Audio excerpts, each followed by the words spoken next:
Hey, my fellow cannabis users, medical and/or recreational, it's Gord with Weedy Weekend number 43.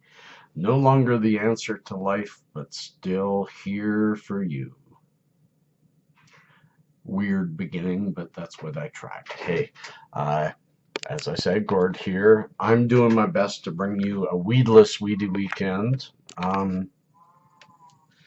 Because by the time I get my son home tonight and get things done, I don't think I'll have time to get it done. And I'm having a very, very low end of either my withdrawals or being without medicine, something. I'm terribly down. I have 1 week until court, and my GoFundMe has brought nothing. I do have a few people out there helping me. I'm really scared about the work I have to get done tomorrow to try and get myself to some sort of position. I appreciate all the help I'm getting. I just don't know if I'm strong enough. I don't sound it today. Let's go on with Weedy Weekend. The first and foremost thing, I'm going to start on the legal end of things because Canada had a monumental decision, probably bigger than R.V. Smith, and that's the Allard decision. R.V. Smith was when the Supreme Court of Canada stated that cannabis is a medicine in all its forms and is our right. Excuse me. Since then, the Allard decision came this week, saying that out of the two programs the government has for medical marijuana, the MMPR, the most recent, which was meant to destroy the first one allowed growing, the second one didn't, is totally against our rights and freedoms under our Charter of Rights and Freedoms, as the US would call it, a constitution. It was unconstitutional. They've knocked it down. They've said, go back to the drawing board. You have 6 months to develop new regulations that allow all your marijuana users to be able to grow their own and have access to the storefronts and everything else that is out there. Open this up. This was a restrictive program, funneling everybody in through just very small avenues of purchase that were designed by the government in partnership with corporations. That is not in favor of medically helping people. That is all in favor of profit. The government was lambasted, absolutely lambasted. Now, of course, this government is saying, well, it was the previous government did that. Yep, we'll fix it. So it's a good time for it to happen, and likely within weeks, and for sure within 6 months, I'll be able to grow my own. And I'm going to tell that's going to follow through in this Weedy Weekend, because growing your own is not just a way to save money. And I'll go further on to that. Normally now we'd have a toke and go on to the next story. Can't do that. The next story is very much tied, and it's from Vice.com, Vice News. And it basically is a carry on after the Allard decision of talking about how our gray market that I keep talking about, dispensaries, how they aren't going anywhere. In fact, in the ruling, Justice Michael Phelan, in the Allard decision ruling, called dispensaries the heart of cannabis access. I know so many people who are stuck in the LP thing, not knowing that they are legally allowed to buy from dispensaries. Dispensaries are the ones being a little bit dangerous in they have a local law, local government that's supporting them, but the federal law is against them. Somewhat gray. That's why it's gray. But it's not gray for us who purchase from them. Even with hundreds tolerated in Toronto and British Columbia, they remain illegal and unregulated. And while that's good news for the dark gray market, the court's finding that the marijuana for medical purposes regulation, MMPR, that I'm under, crafted by the previous government conservative Stephen Harper, was violating Canadian constitutional rights, has put business in Canada's government-sanctioned marijuana industry on edge. With no inkling of what regulation will look like, no timeline for when Prime Minister Trudeau's government will legalize pot, and a pledge from the government to continue prosecuting pot dealers, Canada's legal and marijuana peddlers are competing while still in purgatory. We shouldn't have that. They have to change and create laws that we either abide by because they're good laws, or we get changed because they're bad. But to have gray is just not good for any of us. I wish I could pause this right now. Not feeling well. This is what happens when you can't medicate. Next story. This is a short one. I'm not even going to read anything about it. Just going to attach it below. Just showing you.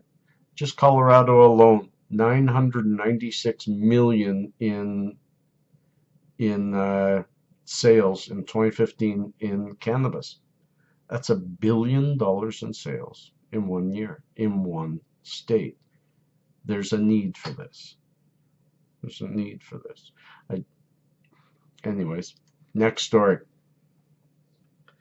How marijuana tolerance builds up and how to break it down. This is something I think a lot of you would like to read. I think you should. I myself have a super high tolerance, and I find I can't really bring down my tolerance. Not well. I bring down my tolerance every second weekend as I have to quit. And this talks about how a 2 to 4 day tolerance break can do almost as much as a 1 month. I'll read this. What did the experiment find? In chronic moderate daily cannabis smokers, the CB1R in the brain availability is decreased in most brain regions. Significant CB1R upregulation begins within 2 days of abstinence and continues over 4 weeks. In other words, a cannabis smoker has less CB1 receptors in their brain than non-smokers do. But they start to bounce back after just a couple of days of abstinence and return to almost normal levels after 4 weeks. The fact that CB1 receptors did not fully bounce back after 4 weeks, the authors attribute to the small sample of their test, and they do plan to do more tests. So that's an important thing. If you're finding that your tolerance is too high and you're smoking too much, take a break. Even if a break can hurt you, like these breaks that are forced on me hurt me. The next story is from Sun Times Network. DARE. DARE, which is Drug Abuse Resistance Education, DARE in the U.S., has quietly removed marijuana from their list of gateway drugs. It's good. They should have announced why.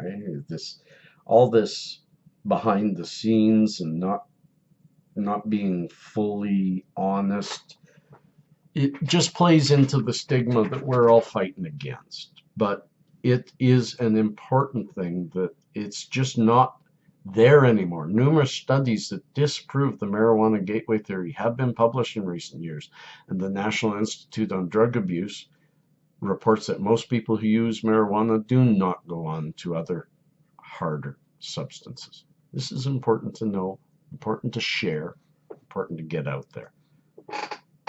The next story, this is going so fast, but again, I'm not well. The next story, news target. Marijuana cancer, cannabis oil cures a woman with stage 4 lung cancer. Great story. The last two stories are exactly that. In fact, I'll just mention them both now because Viral Alternative News also shares one where there is a really good 15-minute video from YouTube on called Leaf. I suggest both these stories you read, you get to know, you get to understand It talks about both the psychoactive and non-psychoactive CBDs. It talks about there's a variety of people both these stories cover who have been saved by marijuana, who have had their lives saved by marijuana. In fact, in Leaf, it's narrated by a woman who was told she probably wouldn't see 30, and she's 30 reporting on the juicing aspects. And that's where I say that original story ties to the very end is very soon I'm going to be able to allow to grow. I'm not eating well. I'm not well. I'm not healthy. And I can't afford to buy anymore. I've had my check garnished. I've had my I have to somehow get a lawyer this week, period. I've been told I gotta get a lawyer this week, but I have no money. So I have to put aside the medicine for now. I gotta grow. I gotta grow. I gotta be able to juice plants, get my get my stomach back together. Yesterday was the first meal I had in 4 days. I took my granddaughter and myself and my son to Denny's for a meal, and I sat there and stared at the food. I couldn't eat it. I couldn't eat it. And this is not being medicated. Really, really sick today. After I drop my son off tonight, I'll be coming back here and trying to eat again, but of course, medicating. Normally, I would have come back here and done my Weedy weekend, but I don't think I'm going to be capable. So I'm also going to be attaching my GoFundMe. Please share it around. Please. I know these stories are important to all of you, but if I don't soon be able to turn around, I've been looking at Patreon even. If some people like my channel and want to keep it going, and those that can afford to help me, it would be helpful. I want to continue bringing this to you, not just weekly, but daily. I usually do 3 or 4 a day. Never did one at all yesterday. I was so sick. So, peace, love, cheers, harmony. Weedy Weekend 43 signing out.